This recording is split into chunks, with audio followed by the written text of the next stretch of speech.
So, in the Bible, we have a number of accounts of the disciples arguing about who was the greatest disciple.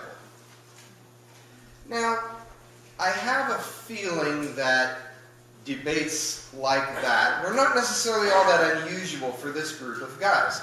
Several of them were fishermen. And that's where we get fish tales from, right? Yeah, I caught one yesterday that was this big. Oh, yeah? Oh, that's nothing.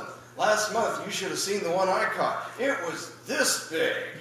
You know, or my nets came up, they were so full they ripped. Oh, yeah? Well, I had such a big load that when I pulled it on board, I had 2 nets. It was double and it ripped through both.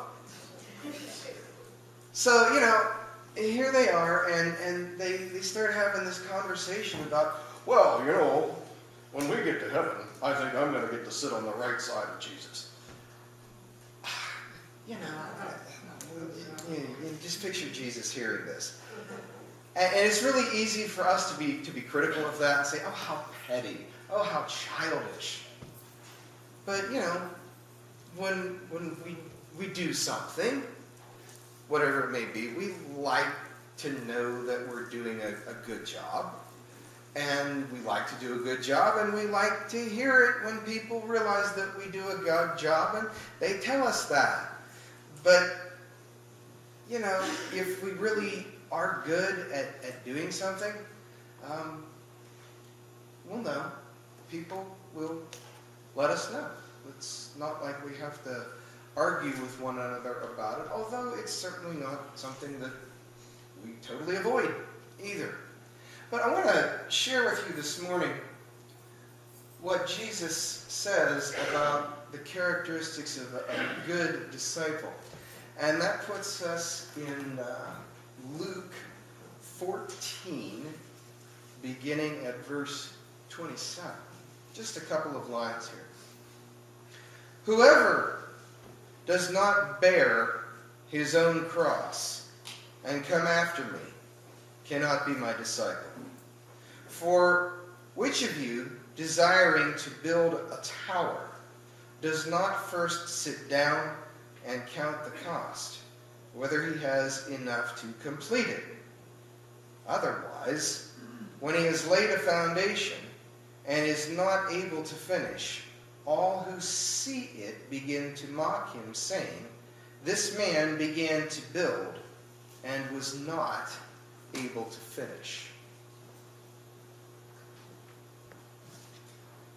So, I'm pulling 3 things out of that about it. First of all, Jesus talks about bearing your own cross. And rather than take 10 minutes, sit down a rabbit trail, I'm just tell you what the writers of the Bible mean there, I do believe. Talking about daily identifying ourselves with Jesus. And that is not always easy. That means identifying ourselves with Jesus on good days and bad days. And sometimes identifying ourselves with Jesus is not easy, and it could be costly. You've heard of persecution before. For the first time in my lifetime, I'm regularly hearing stories of Christians being discriminated against because of their faith. That was not something that happened when I was a kid. So it can be costly to follow Jesus on a regular basis. He tells us, though, to do that and to count the cost. And then he mentions in this passage finishing. You've got to count the cost and get ready to do what he calls you to do, because he expects you to do it and to finish. Relax. On your own. You can't do that. You do that by the power of God, who has intervened and saved you and will guide you and lead you if you're willing to listen. So about this debate between the disciples about who was the greatest disciple, I'm going to follow, I'm not going to make any political remarks, but I'm going to follow a popular theme this year about outside candidates. And of the 12 traditional disciples, I'm going to have to tell you that if I were going to cast my vote for the most loyal disciple, it would be a write-in candidate. And I'm going to make my case now for the write-in candidate for greatest disciple. See if this sounds familiar. Do not be afraid, Mary, for you have found favor with God. And behold, you will conceive in your womb and bear a son, and you shall call his name Jesus. We usually hear that at Christmas time. That's the angel Gabriel calling Mary to be the mother of Christ. God created Mary. God created everything, everyone, and yet he called Mary, a young girl in her teens, to be the mother of the Savior of the world. You want to talk about a cross to bear, to pick up the responsibility with that? What did Mary say in Luke 1:38? It says, "And Mary said, Behold, I am the servant of the Lord. Let it be to me according to your word." So right there, Mary picks up her cross. Before the Savior was even born, she was identified with him. She was carrying her cross. She was playing her role in the gospel story of salvation for mankind coming through Jesus. And her role is completely different in the story of Jesus than any of his other followers.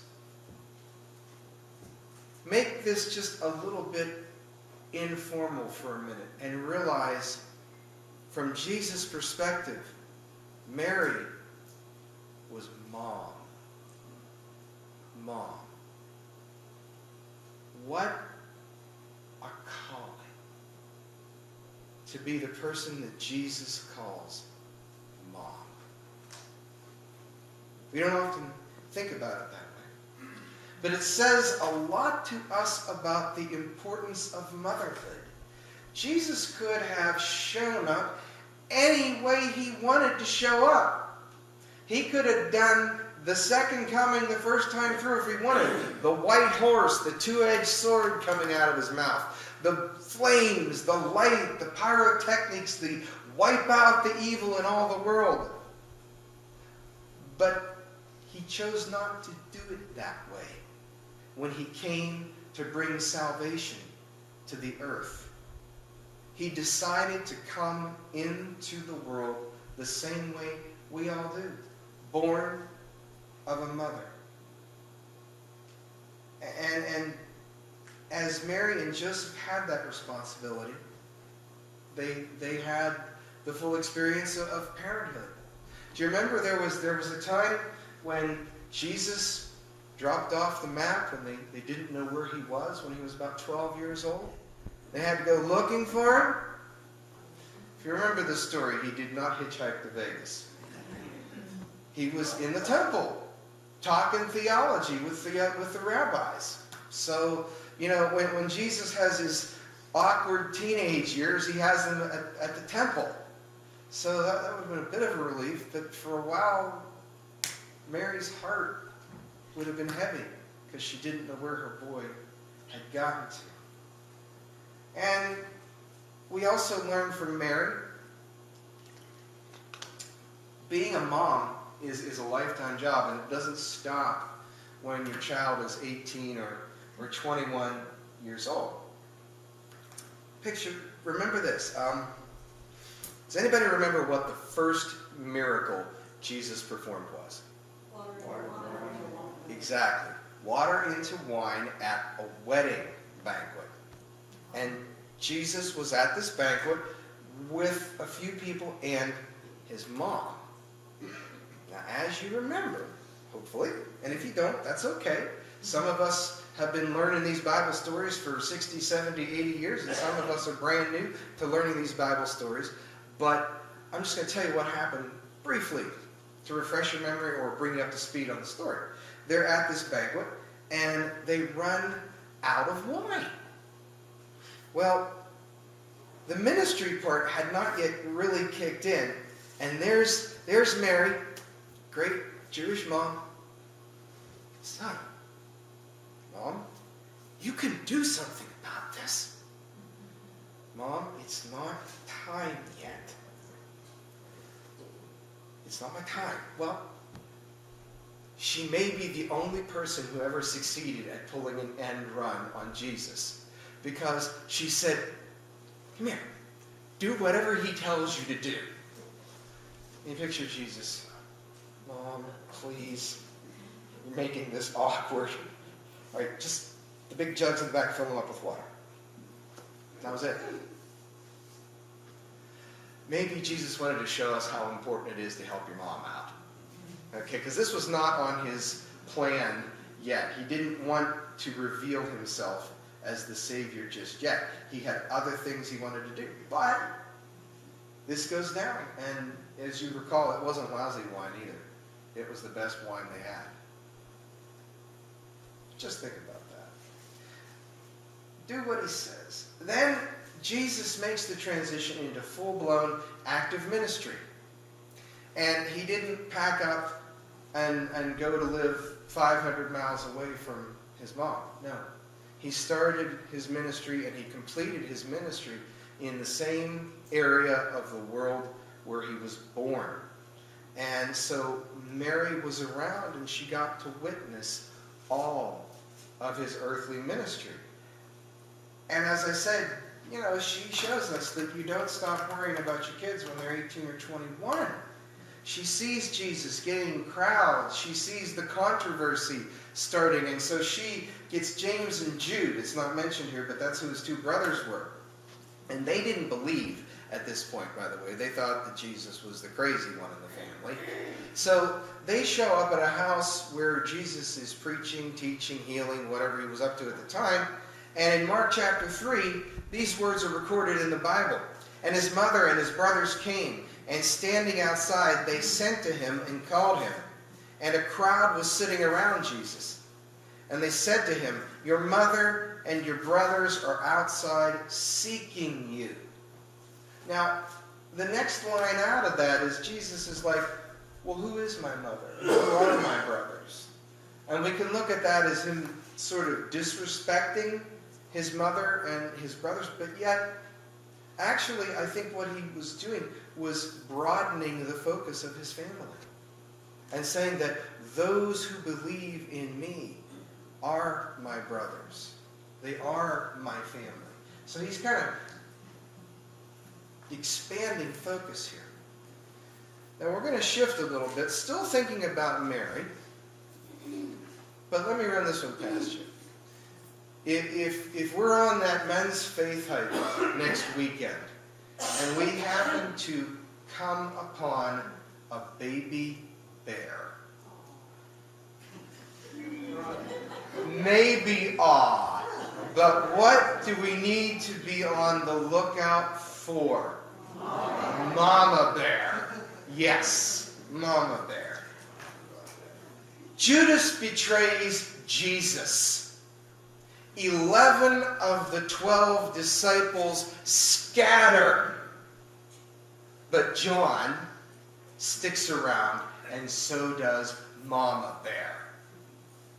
The entire Roman army would not scare Mama bear away. Listen to this from John 19. And think about everything that is happening. I'm only going to read you a couple sentences, but it is so loaded. Standing by the cross of Jesus were his mother and his mother's sister, Mary, the wife of Clopas, and Mary Magdalene. when Jesus saw his mother and the disciple whom he loved, and that's John. John's just being humble here because he's writing this. He doesn't want to say me, but he was the one that remained faithful and was there. So when Jesus saw his mother and the disciple whom he loved standing nearby, he said to his mother, "Woman, behold your son." And then to the disciple, "Behold your mother."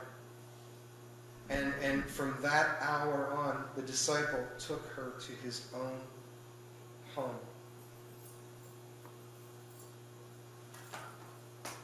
Is that moment not the ultimate demonstration of motherly love and loyalty? Dedication. Jesus gives us this example of how to live a sinless life. We can't live up to it, but we can aspire to follow him. But there was one thing that Jesus really couldn't do to show us, really. He couldn't show us how to be a mom because he was a man and he never had children. But yet, Mary is there as a role model for the ladies who would follow Jesus. Mary shows us. Mary knows what it's like to watch your child go through something horrible and still remain loyal. She shows us how to be a godly woman. Jesus takes care of his mom because James and Jude at this point still think that Jesus is whacked. They don't believe it until he's back from the dead, resurrected. So he gives his best friend responsibility for taking care of his mother.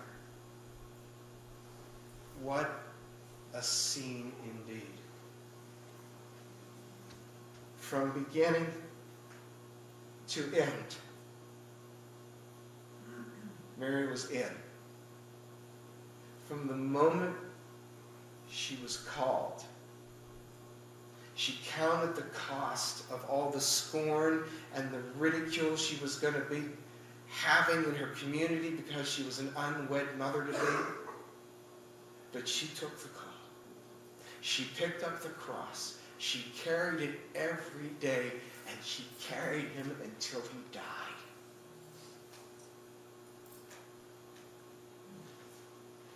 She started well, she maintained well, she ended well. And that's why if I had to vote for the best disciple, I would vote for Mary. We have a lot to learn from Jesus, but we can learn a lot from his mom. Happy Mother's Day, ladies.